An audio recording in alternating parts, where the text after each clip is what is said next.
Proverbs 13:23. Abundant food is in the fallow, uncultivated ground of the poor, but without protection it is swept away by injustice.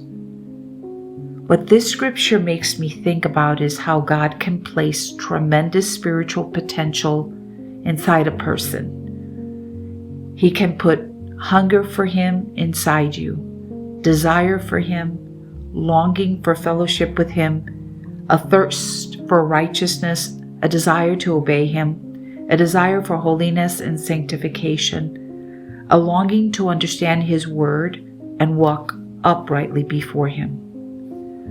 And all of that is precious. All of that is seed in the ground of the heart.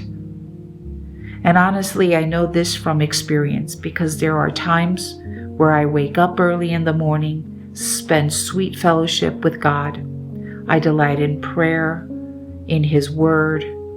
He gives me revelation after revelation, and my heart feels alive in Him. I feel spiritually rich.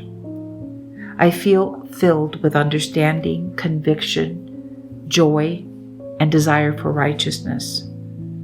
But then the day begins. Work begins. Conversations begin. Distractions begin. Temptations begin. Emotions begin.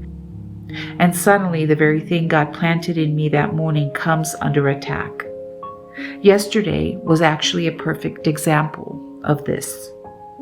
I had been meditating on Romans 12, and the understanding God gave me was beautiful.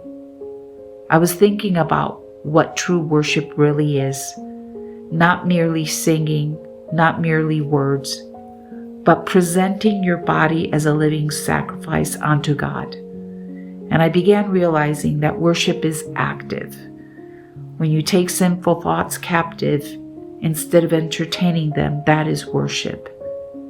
When you sanctify your tongue and refuse gossip, slander, criticism, or corrupt speech, that is worship. When you refuse offense, bitterness, resentment, or unforgiveness, that is worship.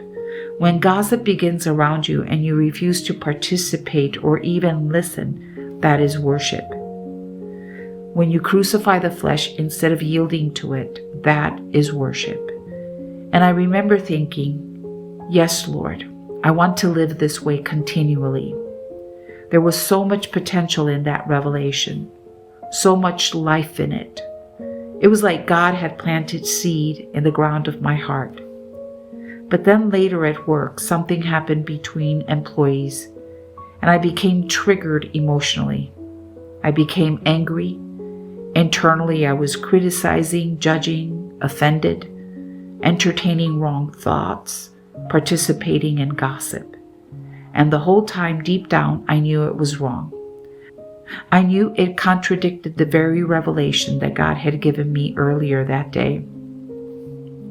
And afterward, I felt grieved because I thought, I started the day so well.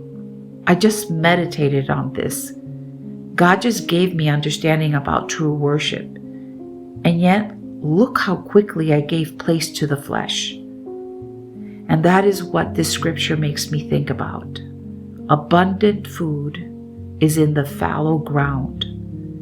There was abundance there, potential was there, revelation was there, seed was there, life was there. But without protection, it is swept away by injustice. The enemy comes to kill, to steal, and destroy. If the revelation is not guarded, if the heart is not watchful, if the mind is not vigilant, the enemy comes to steal the seed before it fully produces fruit. And this reminds me so much of David's mighty men defending the field of lentils. They stood there guarding it, protecting it, refusing to let the enemy take what belonged to them. That is the imagery I see spiritually. God gives you a field. Maybe it is a revelation. Maybe it is spiritual hunger. Maybe it is conviction. Maybe it is understanding. Maybe it is peace. Maybe it is a desire to worship Him through obedience.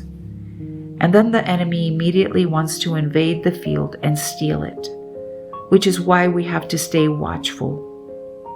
And honestly, sometimes the hardest part is that temptation often comes unexpectedly. You think, of course I'm going to guard this.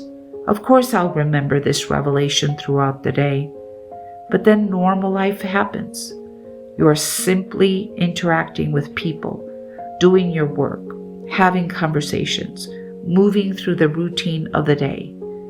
And suddenly something triggers the flesh. Anger, offense, pride, gossip, criticism, bitterness. And if you're not spiritually watchful in that moment, the enemy sweeps in and begins stealing what God planted earlier. That is why I wish I could remain continually conscious and watchful before God.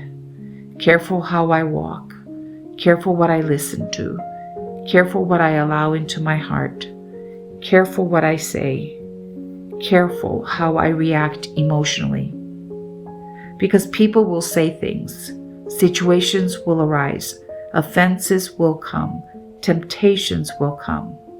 And if the field is not guarded, the enemy tries to steal the seed before it can fully mature into fruit.